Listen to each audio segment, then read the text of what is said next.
You know, we live in this world where, like, literally everything seems to have a dashboard now. Oh, yeah, everything. Right.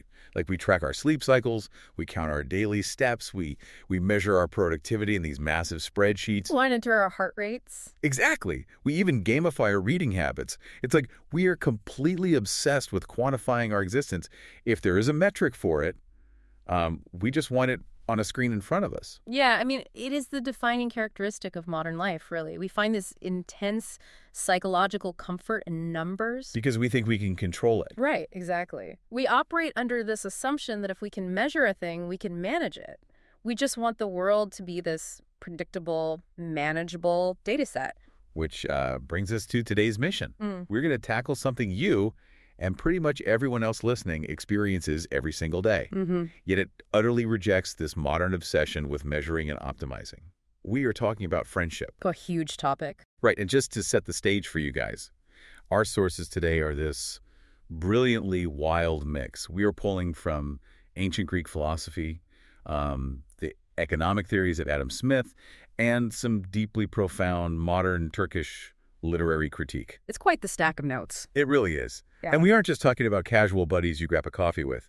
This deep dive is an exploration of how true connection operates as a fundamental rebellion against a world that desperately wants to turn everything, including you, into a predictable number. Yeah, and that rebellion, it really starts with understanding how this connection actually functions. The sources describe true friendship not as like a social contract or a transactional agreement, Right. but as this thing they call a gift game. A gift game. Okay, let's unpack this. Because that sounds nice, but what does it actually mean? Well, to grasp this, we have to borrow from classical philosophy. They separate relationships into three camps. Okay. Those based on utility, those based on pleasure, and those based on virtue. Right, utility being the classic, what can you do for me scenario, like a networking contact or a coworker you need a favor from. Exactly. And pleasure is your tennis partner or the person you go to concerts with. Right, the fun friends. Yeah, the fun friends. And those are fine, but they are inherently measurable. You know exactly what you are getting out of the deal. The transaction is clear. Right. True friendship, the kind based on virtue, it steps completely outside of that math. It is a game where you give and receive without ever calculating a return on investment. You just give simply for the sake of the connection. Okay, and the sources point out a massive catch here. The magic of this gift game entirely depends on its unwritten rules. Like if you write the rules down, you actually break the game. Yes. The mystery of the relationship is sustained precisely because the boundaries and the obligations are invisible. That is so countercultural right now. It is. The texts make a really bold claim here. Both parties are obligated to follow these unknown rules without ever explicitly warning the other person. I struggle with this a bit, honestly. I mean, we live in an era of intense therapy culture. Oh, right? absolutely. The prevailing advice is to communicate everything. Yeah. Set hard boundaries, state your needs clearly, leave zero room for misinterpretation. But this philosophical view suggests that demanding extreme transparency is actually like an attack on the relationship. It's a total attack. Think about the last time you helped a good friend move a couch. Oh, the worst. Right. You spent 3 hours sweating in a stairwell. If, at the end of it, your friend handed you an invoice calculating your exact hourly labor rate Oh my gosh. and just paid you in cash to clear the debt, you would probably feel insulted. I would be so offended. Because it's like, I didn't do this for $20. I did this because we're friends. Exactly. You were playing the unwritten gift game, and by explicitly defining the terms, they turned it into a contract. Wow. The moment you demand absolute certainty or, have to remind a friend of the rules of your dynamic, you have stepped out of the game. It's like a secret handshake, where if you have to explain the steps out loud, it completely loses its magic. Or like trying to measure the exact temperature of a joke. Yes. The second you pull out the thermometer and start explaining the mechanics of why it's funny, nobody is laughing anymore. The magic only exists in the unspoken shared understanding. But why is this unpredictability so essential? I mean, human beings love safety. We love knowing what to expect from the people around us. We do. But to answer that, we can look at this brilliant linguistic gem from the sources. Consider the etymology of the word robot. Okay, robot. It comes from the Czech word robota, which literally translates to forced labor or work. Oh, wow. I didn't know that. Yeah. A robot is a pure worker. It is entirely predictable. You input a command, you push a button, and it performs its function. Results are completely foreseen. Exactly. And most importantly, a robot never plays a randomly unwritten game. And it never makes a joke. It just exists in a loop of input and output. Right. And friendship is the exact opposite of that robotic existence. The game of friendship only retains its vitality, its actual life force, because the outcome is never guaranteed. So if you knew exactly what was going to happen, If you knew with mathematical certainty exactly how every interaction with your friend was going to play out for the rest of your life, the relationship would become a machine. It wouldn't generate excitement or growth. it would just be a script. Exactly. The texts argue something quite dark but profound here. If there is no underlying fear of losing a friend, if there is absolutely no risk involved, the friendship is actually already dead. Because unpredictability is the oxygen that keeps it alive. Mm-hmm. But, and here's the historical irony our sources highlight, because friendship is this wild, unpredictable, unwritten thing, human beings naturally panic. Oh, we hate it. We want to control it. And the way humans try to control things is by defining them. Right. Historically, the greatest philosophical minds completely face-planted trying to put a border around friendship. They systematically ran into intellectual walls. I mean, when you define a concept, you are essentially cutting it. You are measuring it, weighing it, and building a fence around it. You are definitively stating, it is this, and it is not that. Which is the exact opposite of a fuzzy, unwritten game. Right. Look at Plato's dialogue, Lysis, which is explicitly about friendship. Oh, that one is frustrating to read. It really is.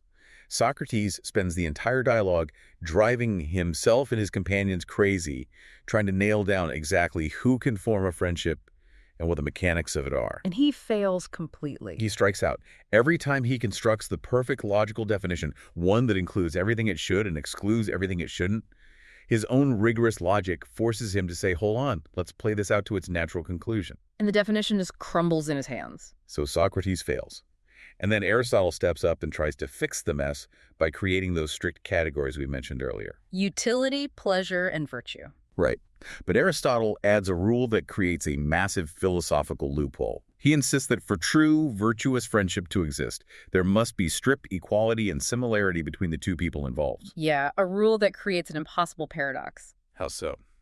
Well, if perfect equality in virtue and standing is a prerequisite for true friendship, what happens to a king? Or, taking it further into philosophical extremes, what happens to a perfectly virtuous, infinitely wise sage? Oh, by definition, they have no equals. Exactly. Under Aristotle's strict categorical logic, the most virtuous, brilliant people in the world are doomed to be completely isolated and friendless. No one is on their exact level. That is so depressing. It is. The text calls out this paradox to show the danger of rigid categorizations. When you create these sharp, unyielding boundaries, you inadvertently make the concept of virtuous friends an oxymoron. If there can only be one best or one wisest person, they are structurally incapable of having a peer. Here's where it gets really interesting, though, because the sources offer a fix to this trap. They do. Because if we view virtue like a middle school math test, where the perfect middle ground between two extremes is an exact score of 50 out of 100, we are setting ourselves up for failure. Absolutely. Let's take the Turkish concept of cömertlik, or generosity. If perfect generosity is exactly a 50 on a scale, how do you find two people who consistently operate at exactly 50.0? You can't. It's impossible. Right. So the alternative proposed here is to stop viewing human virtue as a precise point on a graph. We have to view it more like a cloud or a rainbow. I love that analogy. It works so well. You cannot point to the single whitest microscopic coordinate on a cloud. And when you look at a rainbow, you cannot draw a hard, exact 1 millimeter line where the blue perfectly separates from the green. It is a fuzzy approximate structure. It's around this area, not exactly this coordinate. So by replacing a strict mathematical best with a fuzzy rainbow-like approximation, we suddenly free those wise, virtuous people from being isolated. Yes. We replace the impossible search for mathematical equality with a broader, more forgiving sense of equivalence. It just proves that whenever we try to strictly measure human connection, we break it. The moment you bring a ruler to a friendship, you snap the ruler in half. That's a great way to put it. And if we follow this logic to its natural conclusion, this total resistance to measurement reaches its absolute peak when we look at deeper forms of connection. If you can't measure a friend without ruining the game, You completely lose the ability to measure anything when you step into the realms of deep love and faith. Oh, absolutely. The texts dive really deep into the economic and social implications of this. They bring in an observation from Adam The Smith. famous economist. Right. Smith noted something peculiar about human nature.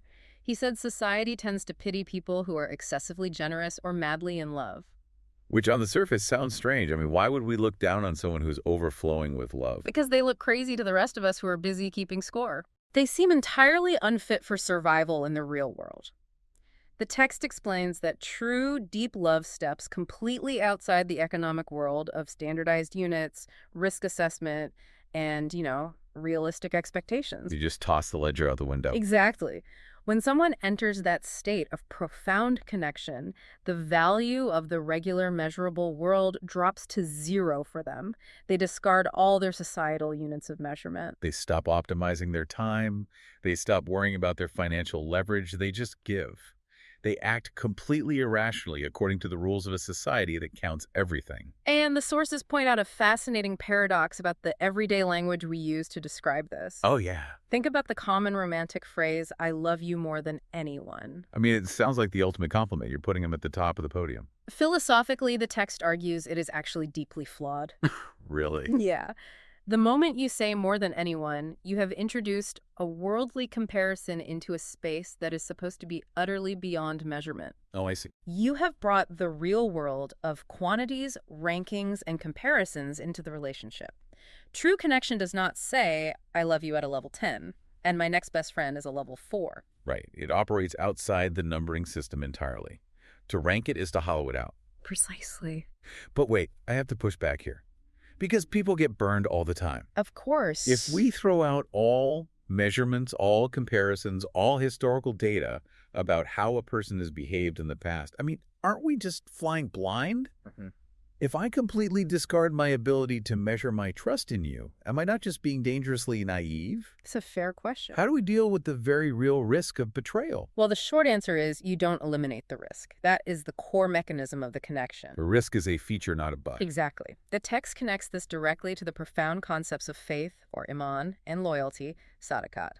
It argues that gathering a massive database of facts about a friend never actually eliminates the mystery of their inner life. You can't just background check your way to trust. No. You can know everything about someone's past, you can track their behavior for a decade, and the relationship still carries fundamental risk. Because, going back to the etymology, they aren't a robot. They have free will. Right. They could wake up tomorrow and just change their mind about you. So how do you operate in the face of that unknown? You act as if you are certain while simultaneously living with the constant humming reality of the risk. Acting as if. Yes. The text describes this state as living with fear and trembling. You are fully aware there is a risk they might not be who you think they are, but you offer your unconditional loyalty anyway. You deliberately commit to the unwritten game, knowing you could lose. And this is where it gets incredibly profound. Through that deliberate, loyal belief, you actually co-create reality. Wait, what do you mean? The sources argue that no object and no person can generate its own ultimate value in complete isolation. Value comes from the outside. When you direct your mind toward a friend, when you believe in their virtue and stay loyal to the unwritten game, you are actively giving them value. You are literally building their capacity to be a good friend through your faith in them. Oh, wow. So you aren't just blindly hoping they are trustworthy. Your trust acts as the scaffolding that allows them to be trustworthy. It's a self-fulfilling prophecy of virtue. So what does this all mean?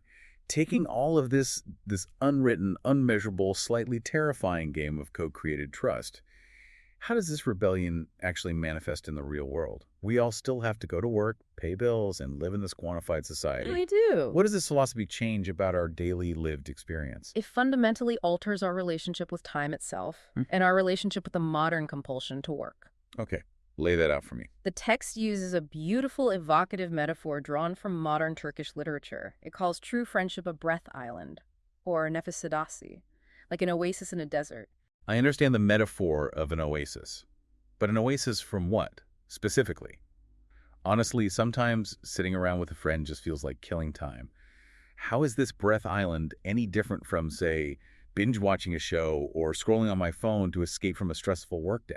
The difference lies in the mechanics of how we experience time.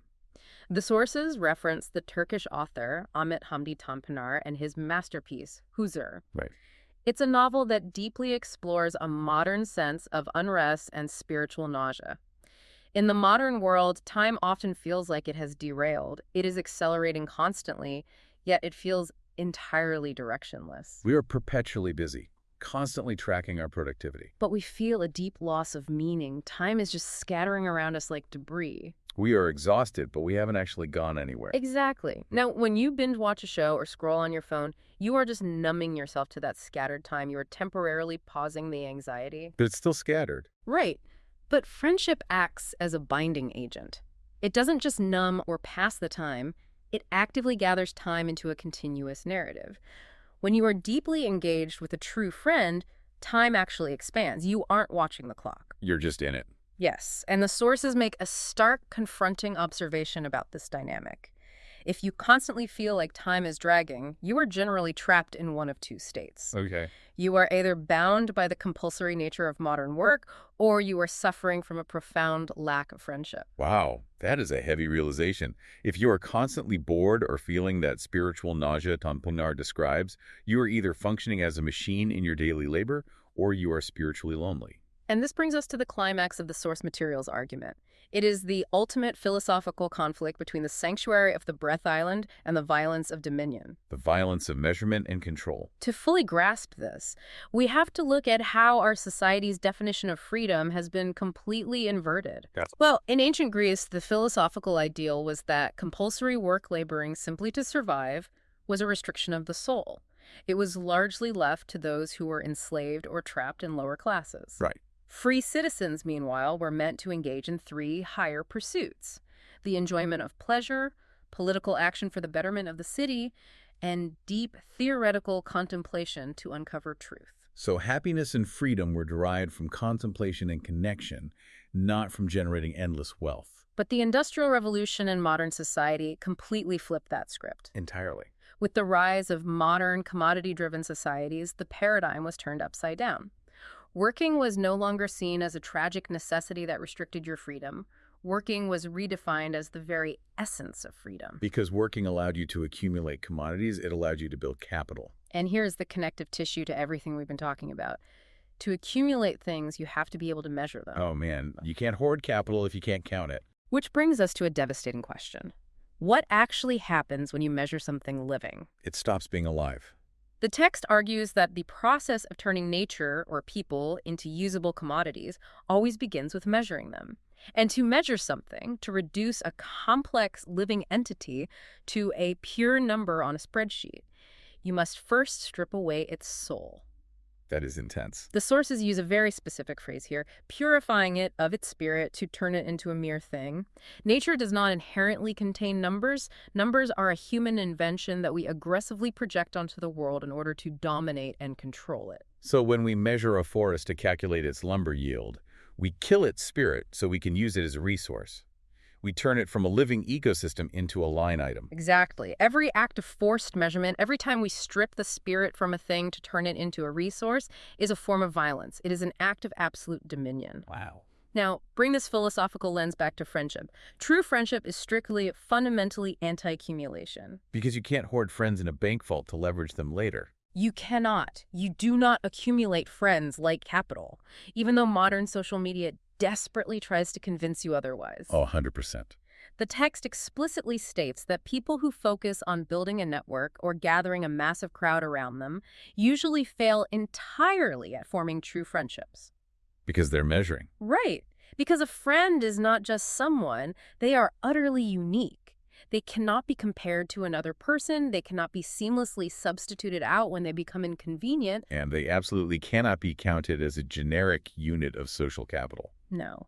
So the moment you look at a friend and quietly think of them as just a number, a +1 for an event, a useful contact in your industry, a follower to boost your ratio, you are committing that exact violence. You are attempting to strip the soul from the relationship in order to turn it into a measurable, useful commodity. The sources warn that even joking about reducing a friend to a metric can permanently damage the dynamic, because reducing a human being to a number means philosophically separating them from their soul. And separating a human from their soul is the literal definition of death. If you treat them like a number, the relationship silently bleeds out right in front of you. It bleeds. And as the text viscerally puts it, blood attracts flies. Ugh, that's a vivid image. True friendship stands in absolute unyielding opposition to that violence. It is the one protected space, the breath island, where our modern desire to dominate, manage, optimize, and measure must be entirely suspended. Let's bring all of this together for you listening. What we've uncovered from this incredible stack of sources is that friendship isn't just a pleasant social convenience to pass the time. It is a profound, unmeasurable gift game played with unwritten rules. Mm-hmm. It requires the immense courage to live with unpredictability, to intentionally not know the outcome, and to actively co-create reality by trusting someone without demanding mathematical proof. Which is so hard to do today. It is. It completely and utterly rejects the robotic, violent, commodified nature of a modern world that wants to put a barcode on every aspect of your life. It is our breath island in a sea of compulsory labor and endless counting. It serves as a daily reminder that our highest human value does not come from what can be quantified, categorized, or accumulated, but from the wild, immeasurable, loyal connections we intentionally choose to sustain. Which leaves us with a final thought for you to mull over today as you look at your own life. If treating human connections as measurable units is a literal form of violence against the soul, as our sources deeply suggest, Yeah. what does that mean for our modern, hyper-professional culture of networking? You know the feeling where we literally count our contacts on a screen, obsessively track our follower ratios, and try to strategically build the circle as if we were accumulating social capital for a rainy day? Are we just measuring the life out of our relationships? Exactly. Are we spending our lives trying to systematize and control the one singular thing that only survives by being wild and unmeasured? Step off the grid today, stop counting your interactions, and go enjoy the unwritten game with a true friend. Until next time, keep diving deep.